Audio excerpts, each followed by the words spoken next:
Somewhere in your day right now, there is a task you have not started, and part of your attention is already spending itself on it anyway. You can feel the shape of it sitting underneath whatever you are actually doing.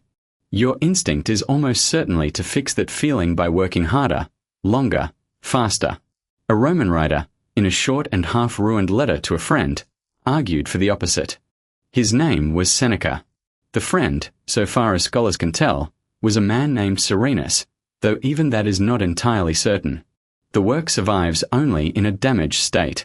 The manuscript we have begins in the middle of a sentence and ends abruptly, its addressee's own name scratched out at some point in its long copying history and only guessed at from what remains. Historians place its writing around the year 62, toward the later part of Seneca's life. What survives anyway is a sustained argument for something that sounds, on its surface, like an excuse to stop working. It is not that. It is stranger and more demanding than that. The Latin title is de Otio, on leisure, and otium, in Seneca's vocabulary, is not a vacation. It is not rest for its own sake. It names a deliberate withdrawal from public business, what the Romans called negotium, so that a mind can turn instead toward study, toward philosophy, toward the kind of sustained thinking that public duty rarely has room for. The central claim of the essay, worked out across the pages that remain, concerns the rational use of that spare time, spent engaging with wider questions about nature and the universe, rather than an escape from the work of being useful to other people. In Aubrey's argument in a single line, he knows that in leisure as well as in action he will accomplish something by which he will be of service to posterity. He writes, "Withdrawal, on this account, is not the opposite of contribution. It is contribution's other channel, one that public business does not have room to reach. He is careful not to let that become a license for permanent disappearance. Virtue placed in leisure without action," he writes, "is but an incomplete and feeble good thing, because she never displays what she has learned. It is meant to be a place you return from with something to show. Nature," he writes, "intended him to do both, to practice both contemplation and action. And he does both, because even contemplation is not devoid of action. Thinking, in his account, is not the opposite of doing. It is a category of doing that a life full of meetings, errands, and partial attention rarely leaves any real space for." There is a strange, almost theological turn in the essay too. What service does someone who studies these questions render to God, he asks, meaning the order and structure of the universe itself. He prevents these great works having no one to witness them. In his account, someone has to actually look at the world and think about what it means. That looking is not a luxury stolen from more important work. He treats it as one of the more important kinds of work there is. He frames the same idea, elsewhere in the essay, as a matter of citizenship.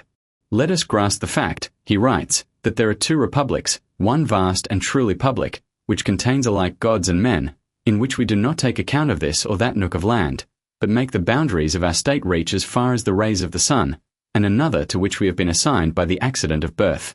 Public duty, in his account, usually means serving the second, smaller republic, the one your birth happened to assign you.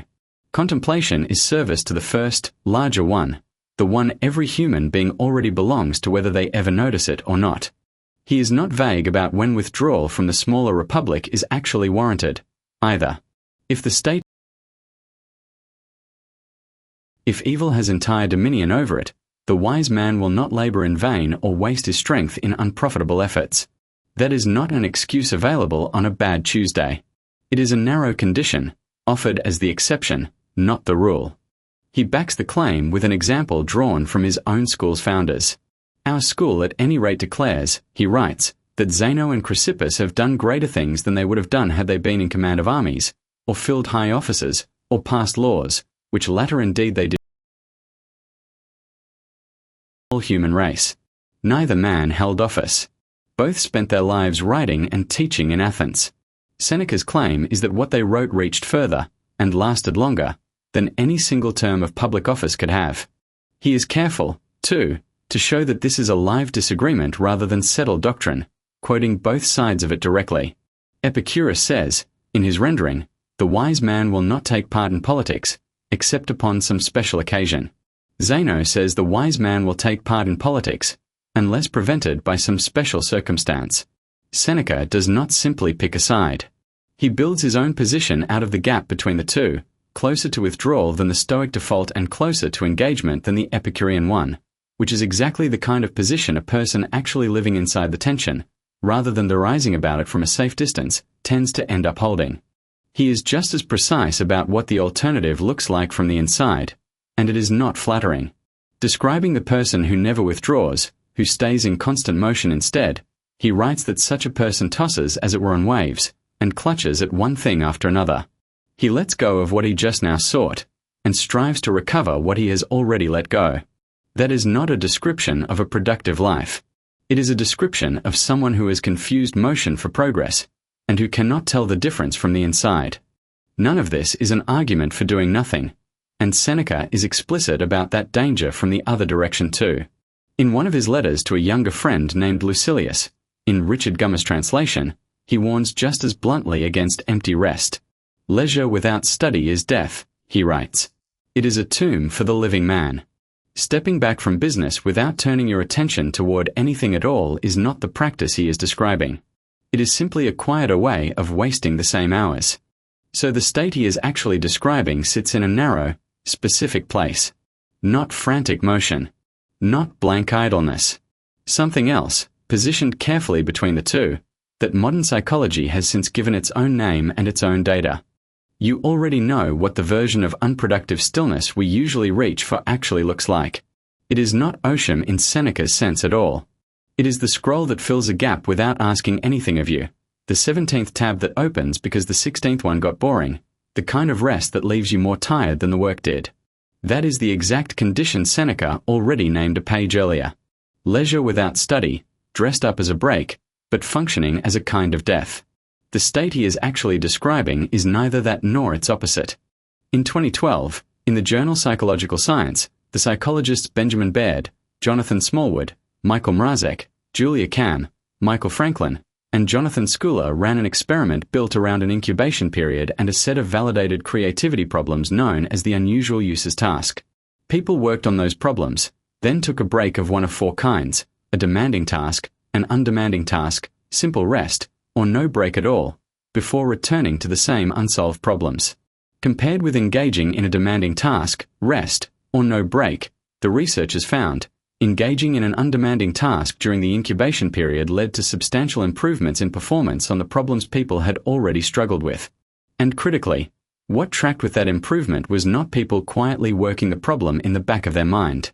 It was mind wandering itself, thought that had drifted somewhere else entirely, that predicted the gain, and not a great number of thoughts directed at the task. Notice exactly what that finding does and does not say. It is not an argument for pushing harder, and Seneca would not have expected it to be. It is also not an argument for full-stop rest, and the study is precise about that distinction too, since plain rest performed no better than the demanding task or no break at all. The condition that actually helped was a specific third thing, an undemanding task, occupying just enough of the mind to let the rest of it go quiet and drift. That is close to what Seneca means by a withdrawal that is neither idle nor laboring, a state where the mind is doing something, just not the thing it is currently stuck on. Think about the last time an answer actually arrived.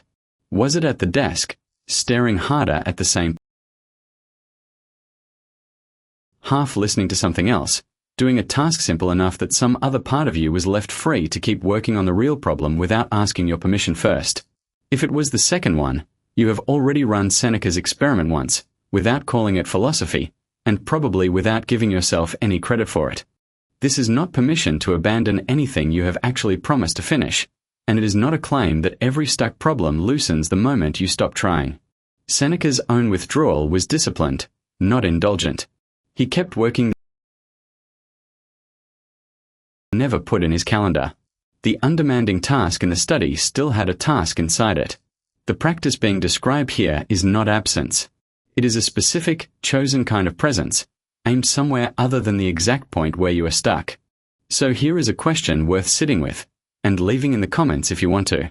What is the one thing you have been trying to solve by staring harder at it, and what is the most undemanding task you could trade it for today, even for 20 minutes, just to see what the rest of your mind does with the space you gave it? Next time, we stay with the Stoics and turn to something considerably less comfortable than leisure. Ambition, and the strange fact that some of the people who get the most out of life are also the ones most likely to feel, quietly, like they never actually got it at all.